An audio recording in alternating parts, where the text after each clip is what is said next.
In these circumstances, a crowd of many thousands came together so that they were trampling on one another. He began to say to his disciples first, "Be on your guard against the yeast of the Pharisees, which is hypocrisy. There is nothing covered that won't be uncovered, nothing hidden that won't be made known. Therefore, whatever you have said in the dark will be heard in the light, and what you have whispered in an ear in private rooms will be proclaimed on the housetops. And I say to you, my friends, don't fear those who kill the body, and after that can do nothing more.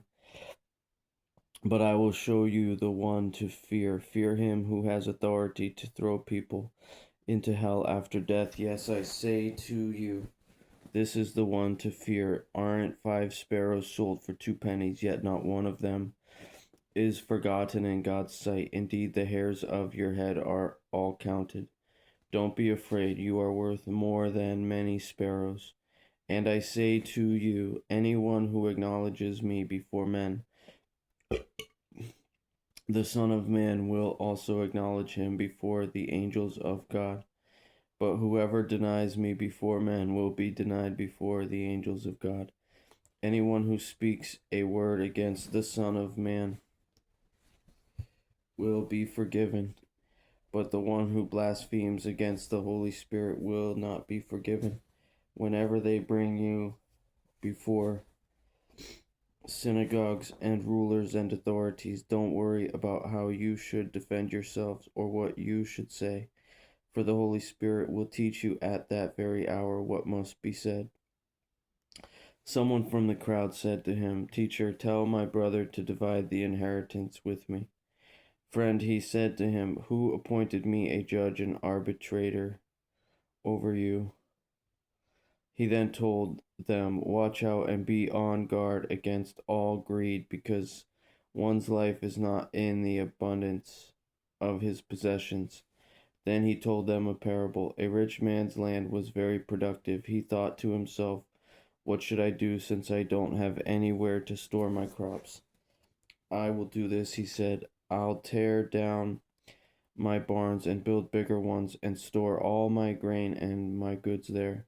Then I'll say to myself, you have many goods stored up for many years. Take it easy, eat, drink, and enjoy yourself." But God said to him, "You fool, this very night life is demanded of you. Your life is demanded of you, and the things you have prepared, whose will they be?" That's how it is with the one who stores up treasure for himself and is not rich toward God. Then he said to his disciples, "Therefore I tell you, don't worry about your life, what you will eat, or about the body, what you will wear. For life is more than food, and the body more than clothing. Consider the ravens, they don't sow or reap. They don't have a storeroom or a barn, yet God feeds them. Aren't you worth much more than the birds?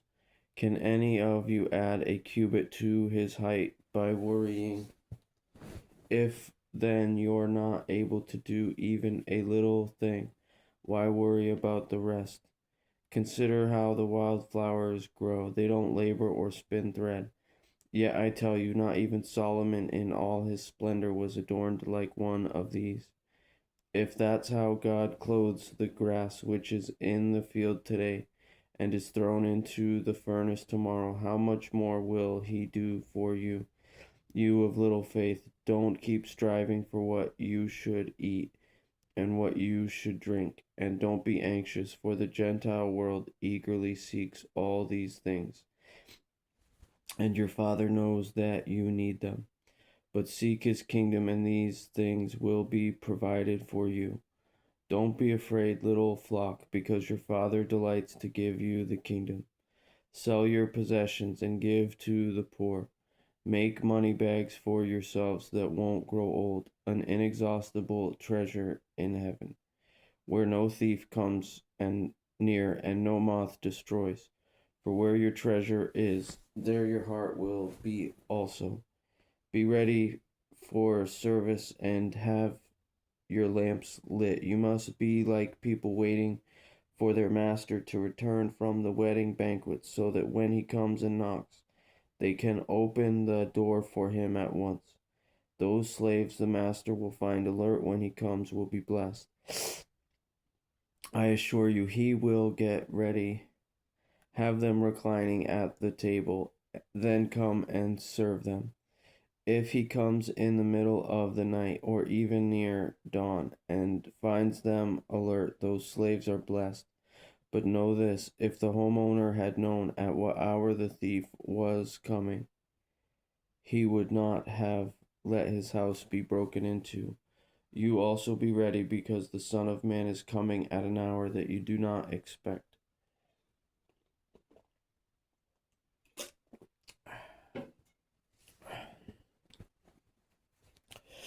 Lord Peter asked, "Are you telling this parable to us or to everyone?"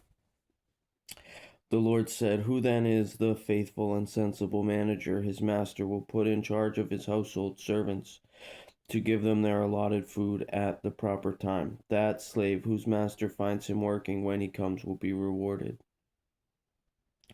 I tell you the truth, he will put him in charge of all his possessions.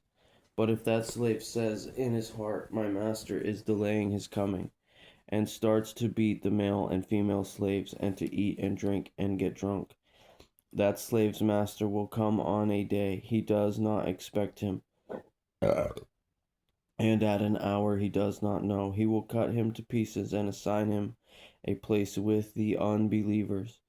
And that slave who knew his master's will and didn't prepare himself or do it will be severely beaten. But the one who did not know and did things deserving of blows will be beaten lightly. Much will be required of everyone who has been given much, and even more will be expected of the one who has been entrusted with more. I came to bring fire on the earth, and how I wish it were already set ablaze. But I have a baptism to be baptized with, and how it consumes me until it is finished. Do you think that I came here to give peace to the earth? No, I tell you, but rather division. From now on, 5 in one household will be divided, 3 against 2, and 2 against 3. They will be divided, father against son, son against father, mother against daughter, daughter against mother, mother-in-law against her daughter-in-law, and daughter-in-law against mother-in-law." He also said to the crowds, "When you see a cloud rising in the west, right away you say, 'A storm is coming,' and so it does.